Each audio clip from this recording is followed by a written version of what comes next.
আমরা এখন এক অদ্ভুত ধ্যানের দিকে আমাদের দৃষ্টি নিবদ্ধ করব। এটা সম্পূর্ণভাবে একদম স্বামীনারায়ণ মন্দিরের নিজস্ব ধ্যান। আপনারা নিশ্চয়ই দেখতে পাচ্ছেন যে একটা তিলক, তার মধ্যেখানে লাল রঙের বিন্দু। আপনাদের যেটা করতে হবে, আপনাদের যে দৃষ্টি রয়েছে সেই দৃষ্টিটা ওই লাল রঙের যে বিন্দু রয়েছে তার দিকে একদম একদম এক দৃষ্টিতে তাকিয়ে থাকতে হবে।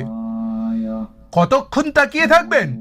তাকিয়ে থাকতে হবে আপনাকে 2 মিনিট।